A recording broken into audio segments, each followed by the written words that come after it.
Everyone, आज इस video में हम डिस्कस करेंगे कि 11th and 12th cranial nerve को कैसे एग्जामिन करते हैं। 11th cranial nerve is the accessory nerve and 12th cranial nerve is the hypoglossal nerve. Accessory nerve has two part, one is cranial accessory nerve. Cranial accessory nerve जो है वो medulla से originate होती है और 10th cranial nerve की motor branch के साथ ज्वाइन होके लैरिंक्स और फेरिंक्स को सप्लाई करती है। जबकि जो स्पाइनल पार्ट है एक्सेसरी नर्व का, that is spinal accessory nerve, ये anterior horn of the spinal cord के लेटरल पार्ट से ओरिजिनेट होती है और सर्वाइकल सेगमेंट तक जाती है। स्पाइनल एक्सेसरी, यहाँ पर हम स्पाइनल एक्सेसरी नर्व को कैसे एग्जामिन करते हैं वो देखेंगे। तो स्पाइनल एक्सेसरी नर्व दो मसल्स को सप्लाई करती है, ये प्योर मोटर होती है। Spinal accessory mainly sternocleidomastoid muscle and trapezius muscle को मोटर सप्लाई देती है। तो स्टेनोक्लेविडोमास्टोइड का जो मेन एक्शन होता है that is flexion of the head. तो यदि हम दोनों साइड के स्टेनोक्लेविडोमास्टोइड मसल को एग्जामिन कर रहे हैं तो उसके लिए हमें सब्जेक्ट को फ्लेक्शन ऑफ द हेड करने के लिए कहना होता है और एग्जामिनर को पैसिव रेजिस्टेंस देना होता है। यदि दोनों साइड की स्टेनोक्लेविडोमास्टोइड पैरालिसिस है तो सब्जेक्ट जो है वो फ्लेक्शन ऑफ द हेड नहीं कर पाएगा। देन नेक्स्ट इज यदि हम सिंगल वन साइड की स्टेनोक्लेविडोमास्टोइड मसल को चेक कर रहे हैं तो हमको उसको against passive resistance rotation of the chin करने के लिए कहना पड़ता है। देन ट्रेपेजियस मसल के लिए हमको सब्जेक्ट के पीछे खड़े होना होता है और हमको उसको श्रगिंग ऑफ द शोल्डर करने के लिए कहना होता है और हमको पैसिव रेजिस्टेंस देना होता है दोनों ही शोल्डर तक।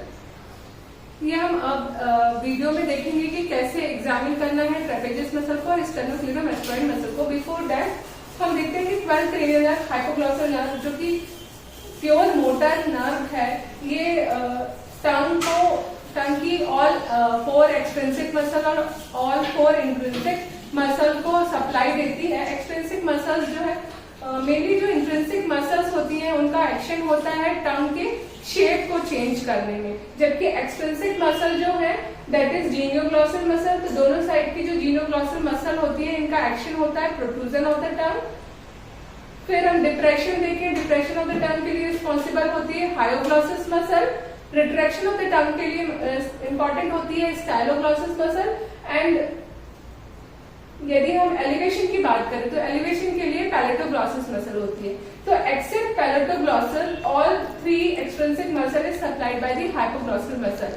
तो इसके लिए हम पेशेंट को कहते हैं कि वो प्रोट्रूजन ऑफ टंग करें। यदि दोनों साइड का की हाइपोग्लॉसल नर्व इंटैक्ट है तो patient able to can protrude his tongue, but if it is paralyzed, patient will not be able to protrude his tongue.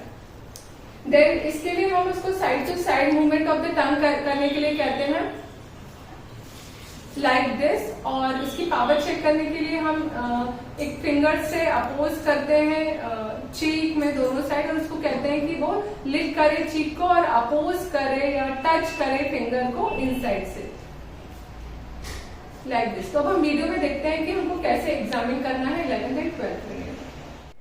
11th cranial nerve के लिए जब हम स्टेनोक्लेविडोमास्टोइड बोथ साइड की साइमल्टेनियसली चेक करते हैं तो हमको सब्जेक्ट के चिन में पैसिव रेजिस्टेंस देना होता है और सब्जेक्ट को कहना होता है हेड डाउन करिए।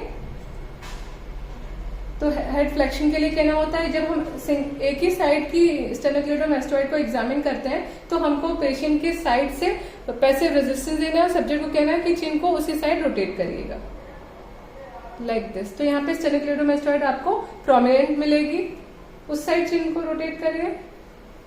तो यहाँ पे हमको स्टेनोक्लेविडोमास्टोइड जो है वो प्रोमिनेंट मिल रही है। देन इस ट्रेपेजियस मसल को के लिए हमको यहाँ पर पेशेंट के बिहाइंड स्टैंड करना है और यहाँ पर हैंड रखने हैं, पैसिव रेजिस्टेंस देना, सब्जेक्ट को कहना है कि शोल्डर को अपवर्ड मूवमेंट करिए, श्रगिंग ऑफ द शोल्डर करिए। Now he is able to do that. इस तरीके से हमको श्रगिंग ऑफ शोल्डर कराना है फॉर ट्रेपेजियस मसल। तो ट्रेपेजियस मसल जो है वो लिवेटर स्केपुली के साथ मिलकर एलिवेशन ऑफ द शोल्डर करती है, उसको हमने एग्जामिन किया। देन हाइपोग्लॉसल नर्व के लिए हमें सब्जेक्ट को कहना है कि वो टंग को प्रोट्रूड करिए, टंग बाहर निकालिए, ठीक है। तो he is able to do protrude his tongue. Now हमको कहना है कि side to side movement of the tongue करें, इस तरीके से करिए। और उस तरफ ले जाइए, ठीक है। फिर हमको कहना है कि मैं यहाँ पे अपनी फिंगर टच करूंगी, आप अपनी टंग से टच करिए। तो हमें इसे टंग की पावर चेक करना है, इस तरफ करिए। यदि एक साइड टंग की पैरालिसिस होती है तो उस साइड जो है वो टंग पैरालाइज हो जाती है। तो tongue is deviated to paralyse side when one sided paralysis of the hypoglossal nerve. So that is about the examination of the 11th and 12th cranial nerve. Thanks. Now applied related to the 11th, 12th cranial nerve, especially 9th, 10th, 11th, 12th cranial nerve. That is bulbar palsy. What is bulbar palsy? It is a paralysis or loss of function of muscles supplied by cranial nerve arising from the bulb. It is the old term for the medulla. So medulla से arise होने वाली 9th, 10th, 11th, 12th cranial nerve के paralysis की वजह से जो भी muscles supplied होती है by the 9th, 10th, 11th, 12th cranial nerve, उनके पैरालिसिस की वजह से बल्बर पाल्सी होता है। इसमें हमको क्या सिम्टम्स मिलते हैं?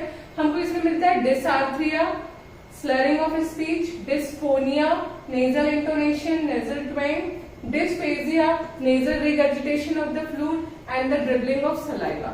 So that is applied related to the 9th